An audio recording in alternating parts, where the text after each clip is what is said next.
రెండేళ్ళు అయిపోయింది ప్రభుత్వం వచ్చి, మీరు చూస్తున్నారు ఏం జరిగిందయ్యా. కాంగ్రెస్ ప్రభుత్వం మార్పు మార్పు మార్పు అని చెప్పి ఊదరగొట్టి ప్రజలకు హామీలు ఇచ్చి అధికారంలోకి వచ్చి రెండేళ్ళయి ఏం జరిగింది ఏం ఒరిగింది అంటే మూడు జరుగుతున్నాయి: కూల్చివేతలు, పేల్చివేతలు, ఎగవేతలు.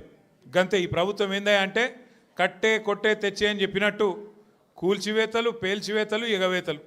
కూల్చివేతలు హైడ్రాన్ పెట్టి పేదోళ్ళ ఇల్లు కూలగొట్టుడు, మొత్తం ఆల్విన్ కాలనీకి వెళ్ళి మొదలు పెడితే అన్ని బస్తీలలో ఇల్లు కూలగొట్టుడు తప్ప ఒక్క హైదరాబాద్లో ఒక్క ఇటుక పెట్టింది లేదు, ఒక ఇల్లు కట్టింది లేదు.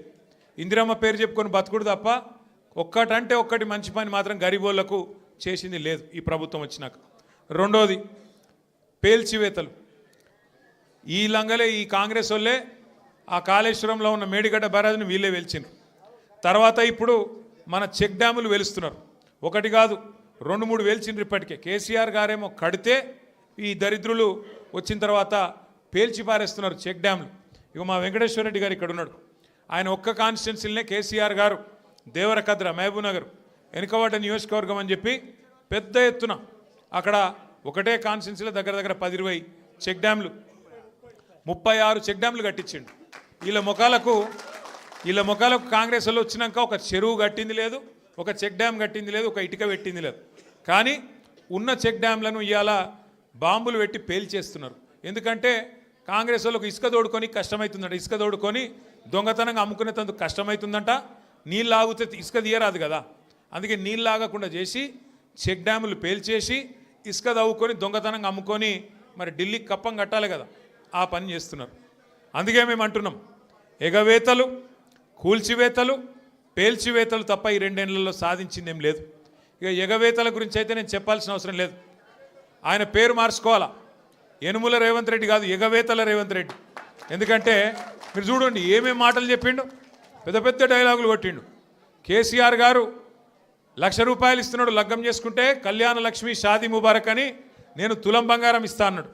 సోనియా గాంధీ మీద ఒట్టన్నాడు, అట్లే ఆడపిల్లలకు నెలకు 2,500 ఇస్తా అన్నాడు. ప్రియాంక గాంధీ మీద ఒట్టన్నాడు. మరి అయినాయా వాళ్ళకని వచ్చినాయా? 2,500 తులం బంగారం వచ్చిందా? ముసలోళ్ళని ముంచిండు. 2,000 పెన్షన్ను 4,000 చేస్తా అని మాట్లాడిండు. వచ్చినాయా? ఇవేవి కాలేదంట. కానీ ఇప్పుడు 1,000,000 మంది ఆడోళ్ళని కోటీశ్వర్లు ఎత్తారట ఈ మొగోడు.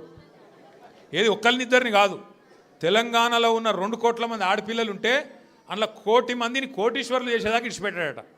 ఎట్లుంది ఇదంటే అదేమంటారు చూడు, కూట్లే రాయి తీయలేనాడు ఎట్లా రాయి దిగిస్తాను బయలుదేరినట. నెలకు 2,500 ఇయనికి ముఖం లేదు, కానీ నేను మొత్తం 1,000,000 మంది ఆడపిల్లల్ని కోటీశ్వర్లను చేస్తా అంటుండు. 1,000,000 మందిని కోటీశ్వర్లు చేయాలంటే నాకు కొద్దిగా లెక్కలు చక్కగా రావు. 1,000,000 మందిని కోటీశ్వర్లు చేయాలంటే ఎన్ని కోట్లు కావాలి తల్లి? 1,000,000 కోట్లు కావాలి. మరి మన బడ్జెట్ ఎంత? 3,00,000 కోట్లు. ఎన్ని రోజులు కావాలి మరి? మీరు నేను బతుకుంటామా? 1,000,000 మంది కోటీశ్వర్లు కావాలంటే గింత లంగ మాటలు, గింత దొంగ మాటలు, పెద్ద పెద్ద గొంతేసుకొని వరుతున్నాడు. నిన్న మొన్న మీరు చూసారు. నాకు నిజంగా ఒకటి అర్థం కావట్లేదు. ఇప్పుడు ఎవరన్నా నువ్వు ఎక్కడికి వెళ్ళి వచ్చినావు, అసలు నువ్వు ఎక్కడికి వెళ్ళి మొదలైంది నీ ప్రయాణం? రోడ్ల మీద అయినా పెయింటింగ్లు వేసుకుంటుండే పాపం రేవంత్ రెడ్డి గారు. మంచిదే, తప్పేం లేదు. చిన్న స్థాయికి వెళ్ళి పెద్ద స్థాయికి ఎవరైనా రావాల జీవితంలో, తప్పు లేదు. కానీ మంచి పనులు చేసి రావాలి. లంగ పనులు చేసి, దొంగ పనులు చేసి, బ్యాగులు మోసి, సంచులు మోసి, దొరికిపోయి జైలుకు పోయి మళ్ళీ అదేదో పెద్ద గొప్ప విషయం అన్నట్టు మళ్ళీ దానికి పోజులు కొట్టుకుంటా. సరే, నీ కిస్మత్ బాగుంది, పేమెంట్ కోటాల ఢిల్లీలో పైసలు ఇచ్చినావు, ముఖ్యమంత్రి పదవి తెచ్చుకున్నావు, అందరికి ఎరికేది. ఇప్పుడు కూడా నెలకు ఢిల్లీ పైసలు పంపుకుంటా పదవి కాపాడుకుంటున్నావు. సంతోషం, నువ్వు కాపాడుకో. కానీ ఆ పదవిలోకి వచ్చినోనికి సంతోషం ఉండాలి, కానీ ఏడిపోయిందిరా నాయన. రోజు మీరు చూడు, టీవీ పెడితే చాలు తిట్ల పురాణం తప్ప ఏముండదు. మీరు గట్టిగా అడిగినారు అనుకో, ఏమాయిరా భయ్ 2,500 ఏడు ఉన్నాయని చెప్పి మీరు అడిగినాక ఆడపిల్లలు పోయి మీ గుడ్లు వీకి గోటీలు ఆడుతా అంటాడు. వీడెక్కడ ముఖ్యమంత్రి? ముసలోళ్ళు పోయి ఏమాయిరా భయ్ మరి 2,000 పెన్షన్ 4,000 చెప్తాను, 100 రోజులు లాంటివి నరక్తివి, ఏడవన్నావు తమ్మి అంటే నీ పేగులు తీసి మెడలు వేసుకుంటా అంటాడు.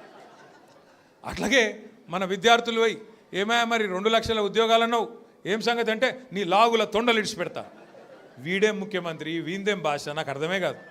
అరే 2 ఏళ్ళకి వెళ్ళి ఏం చేసినవారు అయ్యా నువ్వు అంటే, లాగుల తొండలు ఇడుస్తా, మెడల బేగులేసుకుంటా, గుడ్లు వీకి గోటీలాడతా, నీ అమ్మ నీ అయ్య గీదా భాష, మాకు రాదా భాష?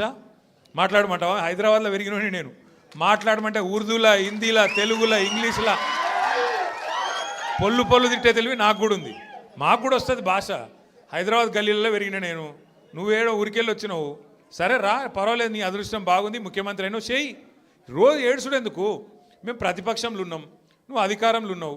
ఇక అంటారు చూడదు సామెత, కనకపు సింహాసనం మీద శునకం కూర్చోబెట్టినట్టు నిన్ను ఆడ కూర్చోబెట్టిన పాపానికి రోజు అరుసుడే.